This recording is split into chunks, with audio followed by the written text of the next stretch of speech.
నమస్తే అమ్మా. నమస్తే అమ్మా జయలక్ష్మి. అమ్మ, మనం జీవితంలో ఆనందంగా ఉండాలంటే రకరకాల పద్ధతులను తీసుకుంటూ ఉంటాం. వాటితో ముందుకెళ్తూ ఉంటాం. కష్టాలను చూస్తాం, సుఖాలని చూస్తాం. ఇంకా మనం ఆనందంగా ఉండాలి, జీవితం సుఖమయంగా ఉండాలంటే ఎలాంటి అవసరాలు ఉండాలమ్మా? అమ్మ, అసలు మనిషి కోరుకునేది ఒకే ఒక్కటి, ఆనందం.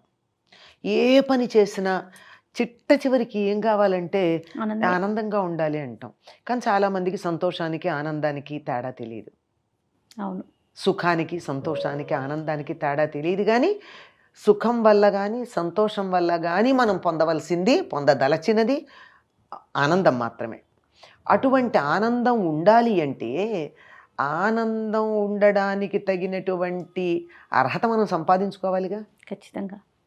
అది లేకపోవడం వల్ల కదా ₹1,00,00,000 లాటరీలో వచ్చాయనగానే టప్పున వెళ్ళిపోతూ ఉంటారు. అంటే ఆనందాన్ని కూడా తట్టుకోగలిగినటువంటి శక్తి శరీరానికి లేదు, పాత్రత, అధికారం.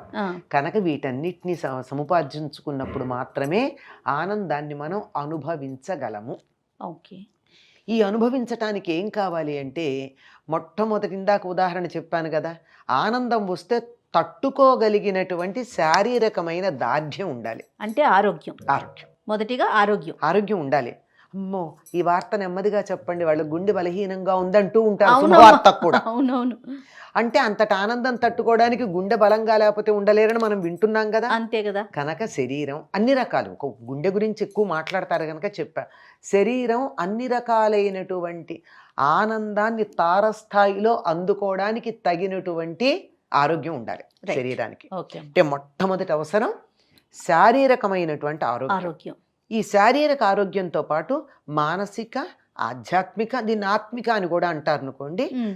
ఆ మానసిక, ఆత్మిక లేక ఆధ్యాత్మిక, వీటన్నిటికీ మూలమైన ఆర్థిక. 4 పాయింట్స్, 4 ఆరోగ్యాలమ్మా. శారీరక, మానసిక, ఆత్మిక, ఆర్థిక ఆరోగ్యాలు ఉన్నప్పుడు మాత్రమే ఆనందాన్ని అనుభవించగలం. లేకపోయినట్టయితే ఇందాక శారీరక ఆరోగ్యం గురించి చెప్పుకున్నాం. ఇంకా మానసిక ఆరోగ్యం, ఇది కొద్దిగా అపురూపంగానే కనపడుతోంది ఈ మధ్య కాలంలో మనకి. శారీరకంగా చాలా బాగానే ఉంటున్నారు కానీ అందని పండులాగానే ఉందమ్మా. శారీరకంగా బాగానే ఉంటున్నారు, అది కానీ దానికి శారీరకమైనటువంటి బలం ఉంది కానీ మానసిక బలం ఉండట్ల. అవును. చిన్నదానికి తట్టుకోలేకపోతున్నారు. చిన్న ఇబ్బంది కలగంగానే ఎవరైనా నా మాట కాదనంగానే నాకు చెట్టున కోపం వస్తుంది. అందులో చిన్నవాళ్ళైతే కోపం వస్తుంది, అందులో పెద్దవాళ్ళు నా మాట కాదంటే డిప్రెషన్లోకి వెళ్ళిపోవడం. అంతేగాని వాళ్ళు నా మాట కాదన్నారు, ఎందుకు కాదన్నారు, దాని రీజన్స్ గానీ ఏమి, నాలో తప్పుందా వాళ్ళలో తప్పుందా అని ఆలోచించుకోవాలి కదా. 2 రకాలుగానే మనం బాధపడక్కర్లేదని చెప్తారండి పెద్దలు. ఒకవేళ ఆలోచించి నాలో తప్పుంటే సరి చేసుకుంటా, వాడు నాకు గురువు అయ్యాడు లోపం చూపించినందుకు. నాలో తప్పు లేకుండా అన్నాడు అనుకోండి, ఏముంది, వాడు తెలివి తక్కువ, వాడు నేను సరే అనుకుంటాం, సరిపోయింది. ఈ మాత్రం ఆలోచించుకోలేకపోవడం అయినటువంటి వల్ల మనం ఇప్పుడు చూస్తున్న అనేక రకాలైనటువంటి ఇబ్బందులు చూస్తున్నాం సమాజంలో.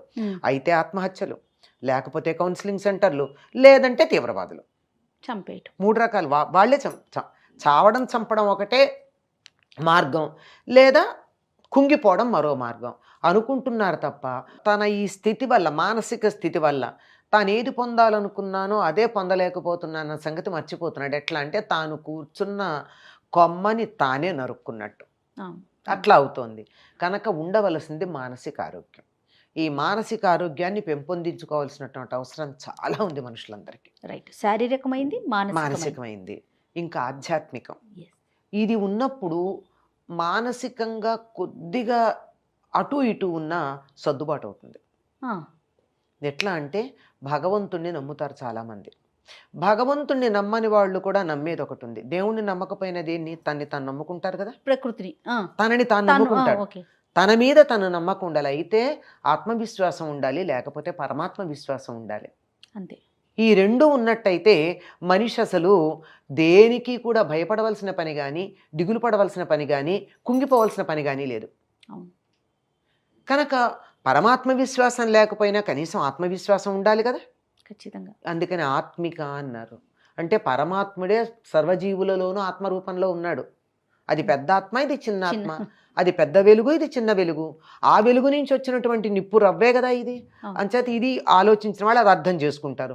నేను ఆ పరమాత్ముడిని నమ్మను, నాకు కనపట్టలేదు అనుకున్నారు అనుకోండి, అంత మాత్రాన వాళ్ళు ఏమీ చెడ్డవాళ్ళు కాదు, ఉన్నత స్థితికి రాని వాళ్ళు కాదు. తన మీద తన నమ్మకం పెట్టుకోమనండి. ఇది బాగా ఉండాలి. ఈ ఆత్మవిశ్వాసం ఎప్పుడైతే ఉందో, తన మీద తనకు నమ్మకం ఎప్పుడైతే ఉందో, తప్పనిసరిగా ఆనందం ఉంటుంది. నేను చేసిన పని ఉప్పు, నేను సరైంది చేశాను, నేను తప్పు చెయ్యను, ఒకవేళ పొరపాటున ఎప్పుడన్నా నా వల్ల తప్పు జరిగినా నేను సర్దుకుంటాను, సరిదిద్దుకుంటాను అనేటటువంటి నమ్మకం ఉన్నప్పుడు అది ఆత్మపరమైనటువంటి ఆరోగ్యం. ఇవన్నీ ఉన్నాయి కానివ్వండి, పొద్దున్న లేచిన దగ్గర నుంచి నాకు అన్నం ఎవరు పెడతారా అని ఎదురు చూస్తున్నా. ఆకలి, బాధ. అప్పుడు ఏమిటండి ఇవన్నీ ఉన్న లాభం ఉందా? కనుక ఆర్థికమైనటువంటి ఆరోగ్యం కూడా ఉండాలి. ఆర్థిక ఆరోగ్యం ఉండడం అంటే సంపాదించడం ఒక్కటే కాదండి. ఫైనాన్షియల్ డిసిప్లిన్ అని ఒక మాట ఉంది, మీరు విన్నారో లేదో? అంటే పెద్ద పెద్దగా ఆర్థిక శాస్త్రం గురించి మాట్లాడకపోయినా అదంతా ఆర్థిక శాస్త్రవేత్తలు మాట్లాడతారు. మనలాంటి వాళ్ళకి ఎందుకండి, మనం మన ఇల్లు, నా అవసరాలు, నా కుటుంబ అవసరాలు, అంతే కదా. నాకు అంతే, నా వరకు నాకున్నటువంటి సొమ్ము ఎంత, నా అవసరాలు ఎంత, ఈ రెండింటికి ఈ మధ్య సమన్వయం ఎట్లా చూడాలి, ఉన్నదాన్ని నేను ఎలా సర్దాలి, అప్పుల పాలు కాకుండా ఎట్లా ఉండాలి, ఇది కానీ చిన్న ప్రణాళిక వేసుకోగలిగినట్టయితే నేను ఆర్థికంగా ఇతరుల మీద ఆధారపడకుండా, ఆర్థికంగా నేను అప్పుల పాలు కాకుండా, తెల్లారు లేచిన దగ్గర నుంచి నా అవసరాలు ఎవరు తీరుస్తారా అని ఇంకోళ్ళ కోసం ఎదురు చూడకుండా ఉన్నప్పుడు ఆనందం ఉంటుంది నాకు.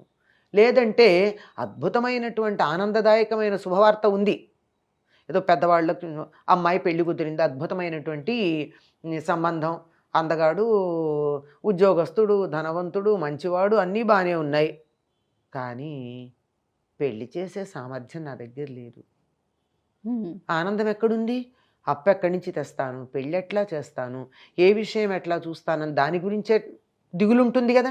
ఆనందానికి చోటు ఎక్కడుంది? అందువల్ల కోరికలకి మనకున్నటువంటి పరిస్థితికి మధ్య సమన్వయం చేసుకుంటూ ఉన్నప్పుడు ఈ రకమైన దిగులు పడకుండా ఆనందంగా ఉండడం జరుగుతుంది. అందుకని ఆర్థికమైనటువంటి ఆరోగ్యం ఉండాలి. ఫైనాన్షియల్ హెల్త్ అంటాం. అవునవును. అది గనక ఉన్నట్టయితే, అంటే ఫైనాన్షియల్ హెల్త్ అంటే కోట్లాస్తుండక్కర్లా, అవును, నా అవసరాలకి నా దగ్గర ఉండే సొమ్ముకి మధ్య సమన్వయం ఉంటే చాలు. అన్ని మనసును ఆ రకంగా పెట్టుకుంటే కనుక ఈ 4 ఉన్నటువంటి చోట ఆనందం ఉంటుంది. ఇంకా గట్టిగా చెప్పాలంటే ఒక మాట ఫైనల్గా చెప్పాల్సింది ఏమిటో తెలిసి 4 ఉన్నా ఆనందించటానికి నేను ఆనందిద్దాము అనే సంకల్పం ఉండాలండి. అవునమ్మా. అది లేకపోవడం వల్ల ఎంతసేపు నాకు అన్నీ ఉన్నాయి కానీ నాకన్నా పక్క వాళ్ళు బాగున్నారు అనేటప్పటికి అయిపోయి మనకి ఎంతున్నా ఉపయోగం లేదు. ఇప్పుడు మీరు అన్నట్లుగా ఈ 4 ఆరోగ్యాలు ఉన్నా కూడా 4 ఆరోగ్యాలు వీటన్నిటికన్నా పైన ఏమిటంటే ఐసింగ్ అండ్ ద కేక్ అనమాట. అదే కదా. అది గనక లేకపోయినట్టయితే ఏమవుతుంది, ఎన్ని ఉండి కూడా నిరంతరం దిగులు పడే వాళ్ళు ఉన్నారు. అవును. ఈ దిగులు ఎందువల్ల వచ్చిందంటే ఈ మానసిక ఆరోగ్యంలో చిన్న తేడా ఉంది. ఈ మానసిక ఆరోగ్యంలో ఉన్న తేడా ఏమిటి? ఇతరులతో తన్ని తాను పోల్చుకోవడం. అది పక్కకు పెట్టి నేను పుత్రోహం అని చెప్తా, అమృతస్య పుత్రాహ, నేను అమృతమయమైనటువంటి వాణ్ణి, నేను ఆ దేవతలకి పుత్రుడైనటువంటి వాణ్ణి, నేను నాకు అసలు ఎటువంటి లోటు లేదు అని మనకు ఉపనిషత్తులు మన గురించి మనం మాట్లాడుకోమని చెప్తున్నాయి. అవును అవును. దాన్ని వదిలేసి ఎంతసేపు నేను అమృతస్య పుత్రాహన కాకుండా నేనేదో అనుకుని తనని తాను తక్కువగా చూసుకుని ఇవన్నీ అవుతున్నాయి.